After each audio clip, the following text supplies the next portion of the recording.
দর্শকবৃন্দ, সবাইকে ফার্মাকেস বিডির পক্ষ থেকে ধন্যবাদ এবং আন্তরিক শুভেচ্ছা। আজ পার্ট 6 ভিডিওর আমি কোশ্চেন নম্বর 8 এর অ্যান্সার আপনাদেরকে দিব এবং এই সম্পর্কে একটু বিস্তারিত আলোচনা করব। এটা গুরুত্বপূর্ণ টপিকস, এটা ফার্মাসিউটিক্যালের সংক্ষিপ্ত আকারে আলোচনা করব। কোশ্চেন নম্বর 8 এর কি ছিল যে write down the 5 examples of GLP and GMP. এখানে জিএলপি এবং জিএমপি এবং আরেকটা জিনিস আছে, সেটা হলো সিজিএমপি। আগে প্রথমে এই তিনটে বিষয় নিয়ে আমি একটু কথা বলবো, তারপরে 5টা-6টা করে এক্সাম্পল আমি দেব।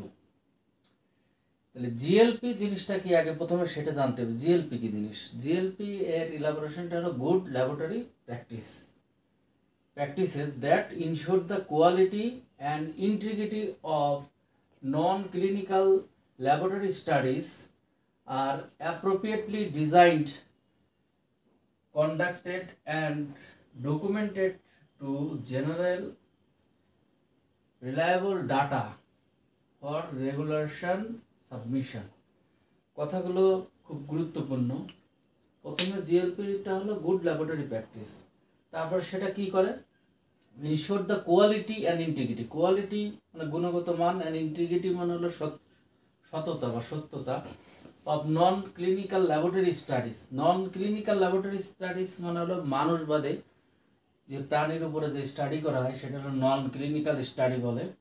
আর অ্যাপ্রোপ্রিয়েটলি ডিজাইনড, এবং এই যে ক্লিনিক্যাল স্টাডি করা হবে এর একটা ডিজাইন থাকবে।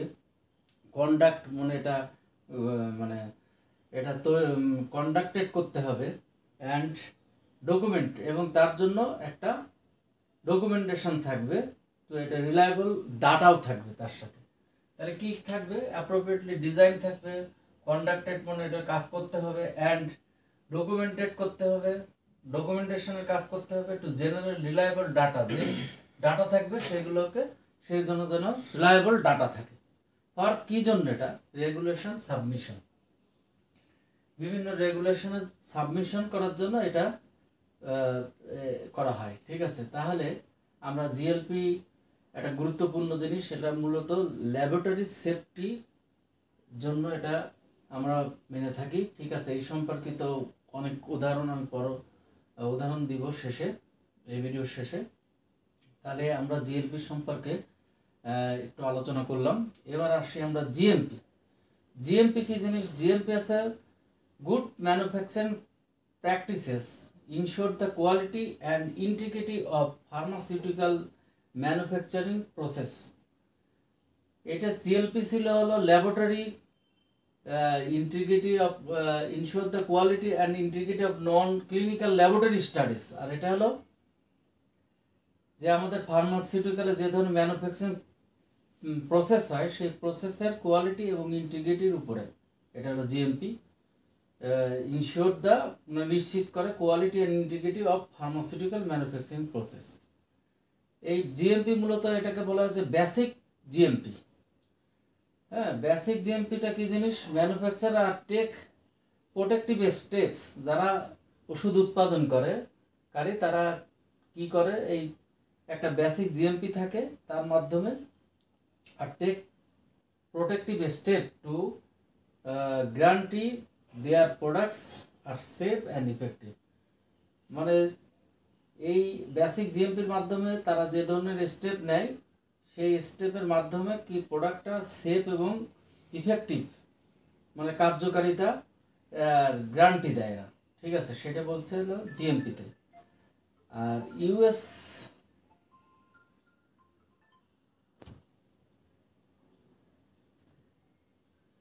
তাহলে এখানে হলো কি manufacturer take protective step to guarantee their products and safe and effective. এটা কি দ্বারা?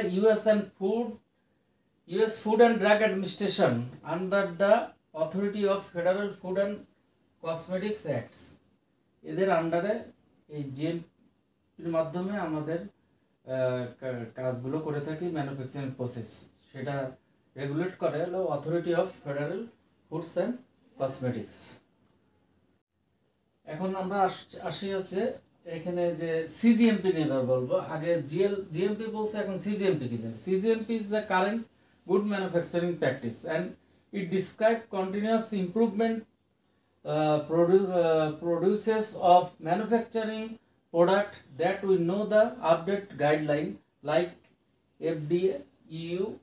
হ্যাঁ, তাহলে সিজিএমপিটা হলো যে এটা হলো একটা কারেন্ট গাইডলাইন, মানে নিত্য নতুন প্রসেসিং সম্পর্কে যে চেঞ্জ আসে সেই সম্পর্কে আমরা জানতে পারি সিজিএমপির মাধ্যমে।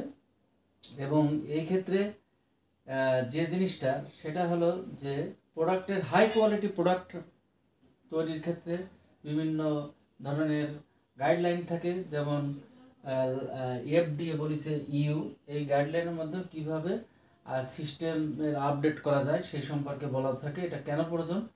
সেটা হলো হাই এইচআরএম মার্কেট, মানে আমরা বিভিন্ন বাইরের যে কান্ট্রিগুলোতে যদি প্রোডাক্ট আমাদের এক্সপোর্ট করতে হয় সেই ক্ষেত্রে আমাদের সিজিএমপির মাধ্যমে আমাদের প্রোডাক্ট ম্যানুফ্যাকচার করা হয়, যেটা হলো এইচআরএম মার্কেট বলা হয়, যে হাই রেগুলেটরি মার্কেট। তাহলে জিএমপি আর সিজিএমপি, এটা হলো বেসিক জিএমপি ছিল, আর এটা হলো কারেন্ট যে চেঞ্জিং, প্রতিনিয়ত ফার্মাসিউটিক্যালের সব কিছু চেঞ্জ আসছে এবং সেই চেঞ্জগুলো ব্রিফ করা থাকে বিভিন্ন গাইডলাইনে, সেই অনুযায়ী আমরা প্রোডাক্ট তৈরি করি এবং রেগুলেটরি মার্কেটে প্রোডাক্ট দেওয়া হয়।